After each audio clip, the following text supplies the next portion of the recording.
네, 안녕하세요. 2025년 12월 5일 금요일 오늘도 하나님의 말씀을 가지고 함께 은혜를 나누겠습니다. 오늘 말씀의 본문은 느헤미야 13장 1절부터 14절까지의 말씀입니다.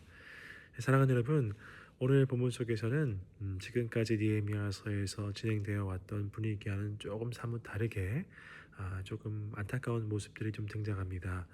물론 안타까운 모습들이 그 앞서서도 등장한 사례들이 있지만 오랜만에 다시 등장하는 것인데요.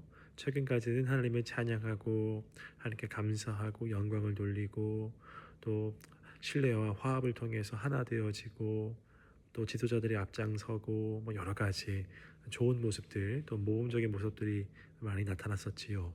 그런데 오늘은 개혁해야 할 모습, 조금 약간 주춤하는 모습들이 우리 눈에 보이기 시작합니다. 여러 가지 이야기를 나오는데 특별히 오늘 본문은 크게 세 가지로 나뉘어지는데요. 첫 번째는 그들 가운데에 끼어 있는 이방인들, 이방 족속들, 그들을 몰아내라 라고 하는 명령이 나옵니다. 이것은 다시금 그들 가운데에서 이방 민족들의 어떤 세상의 어떤 풍습들이라든지 또 우상 숭배하는 모습들이 또다시 자연스럽게 이렇게 스며드는 그런 현상이 그들 가운데 있었다라는 것을 의미하죠. 얼마 전에 참 우리 에스라서에서도 그랬었고요. 이방인들을 다 내쫓는 과정들이 있었지요. 부부의 연을 맺은 사람들의 경우에서도 만약에 이방 어떤 여자를 아내로 삼았을 경우에 부부가 되었음에도 불구하고 끊으라라고 하는 그 명령, 그것을 따라서 헤어졌어야 했는, 물론 인간적인 모습으로 봤을 때는 참 안타깝고 아쉬운 모습이지만 그러나 거룩을 향해서 또 하나님의 어떤 일하심을 향해서는 또 단호하게 끌어내었던 이스라엘 모습을 볼 수 있었는데 그 이후로는 다시금 하나님 앞에서 영광, 순종, 감사, 찬양으로 나아가다가 또 시간이 흐르니까 변질된 모습들을 또 오늘 본문 속에서 보이고 있는 것입니다. 주된 포인트는 이것입니다, 여러분. 우리가 개혁을 이루어냈다고 해서 그것이 끝이 아니라 개혁은 늘 계속되어야 한다라는 것입니다. 우리 사람은 참 연약하죠. 그래서 한번 은혜를 받고 딱 뜨거워지고 하나님을 향해서 결단하면 다 끝난 것 같은데 그것이 아닙니다. 그렇게 뜨거워졌다가도 식어지는 것이 우리의 신앙의 모습이고 또 하나님을 향해서 내가 온 마음과 내 삶을 드리겠다라고 결단했음에도 불구하고 또 세상이 보이고 세상의 즐거움을 따라가는 것이 우리의 연약함입니다. 그렇기 때문에 이 개혁이 한 번 이루어졌다고 해서 끝난 것이 아니라 우리 삶 가운데 이러한 연약함이 있는 것을 인정하고 늘 우리의 삶을 개혁해야 한다는 것이죠.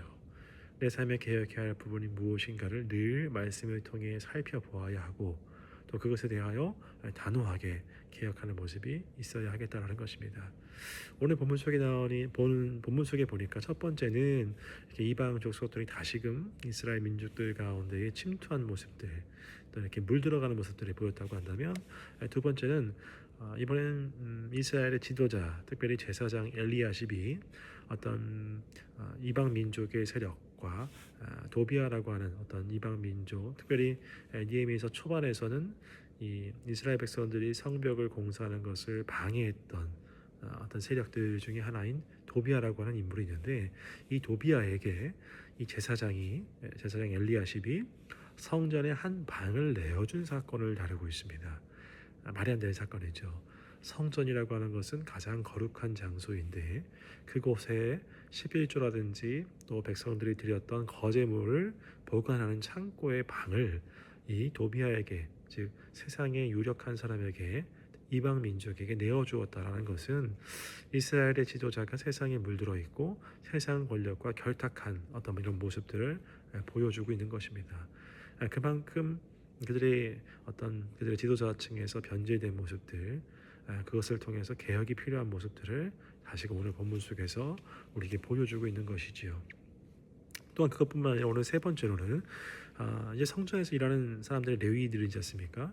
그런데 당시에 또한 변질된 모습 중에 또 하나가 이 레위인들에게 제때 어떤 물자라든지 그들이 삶에 있어서 필요한 어떤 물품들을 공급하지 않으므로, 쉽게 사례를 제공하지 않으므로, 보통 이스라엘 백성들이 하나님께 드린 11조 그것을 통해서 레위인들의 생활을 했는데 그것들이 제대로 이루어지지 않음으로 인해서 레위인들이 자기의 생계를 책임지기 위해서 성전을 밖을 떠나서 자기 성읍으로 다 돌아갔다라고 이야기를 하고 있습니다.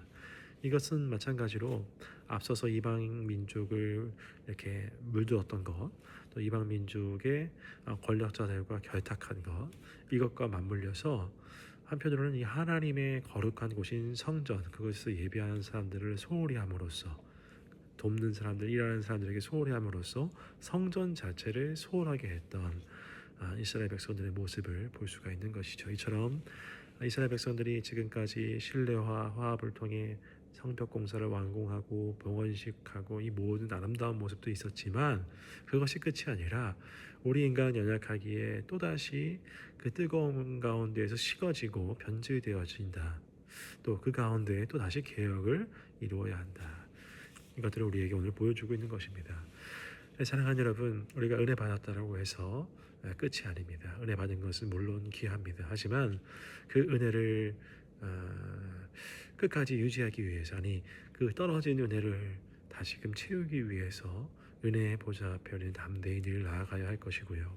또 한편으로는 우리의 삶 가운데 은혜가 이렇게 식어지게 만드는 것이 무엇인가? 결국에 세상, 우리 육신, 여러 가지 어떤 죄와 욕망과 하나님과 멀어지게 만드는 그 무엇이 있을 텐데 그것에 대해서 단호하게 또 다시금 내 삶 가운데 정리할 것이 무엇인가를 한번 우리가 되살펴 보기를 원합니다. 쉽게 얘기해서 내가 하나님을 예배하고 또 말씀을 보고 이렇게 경건 생활하는 데 있어서 나를 방해하는 것은 무엇인가? 스마트폰, SNS가 될 수 있겠고 친구들과의 관계가 될 수도 있겠고 삶의 분주함이 될 수도 있겠고요. 또한 세상 사람들과 살다 보니까 그들의 가치관, 세상의 가치관이 될 수도 있겠고요. 또 그들과는 좀 이렇게 동떨어진 모습에 나는 좀 뒤처진 것은 아닌가라고 하는 불안함도 있을 수 있겠고요. 여러분, 이처럼 우리가 이렇게 하나님과 교제하고 하나님의 뜻대로 살게끔 거룩하게 살게 하는 것을 방해하는 여러 가지 것들이 있습니다. 이것에 대하여 변질되기 쉬운 것이 나 자신임을 다시 한번 오늘 본문 속에서 살펴보심으로써 변질된 부분을 개혁해 나가시고 또한 여러분 단호하게 끊어내시며 또한 다시금 뜨겁게 여러분 식을 수 있습니다. 또 연약하기에 또 변질될 수 있습니다. 하지만 그것이 합리화로서 끝나는 것이 아니라 그런 연약함이 있지만 주님 내가 다시 거룩으로 나아가길 원합니다. 오늘 이 말씀을 주셨사오니 거룩을 향해 몸부림치는 내가 되게 하시고 나를 거룩으로 이끌어 주시옵소서 기도하시며 개혁을 이루어 가시는 여러분 되시기를 주님의 이름으로 축복합니다.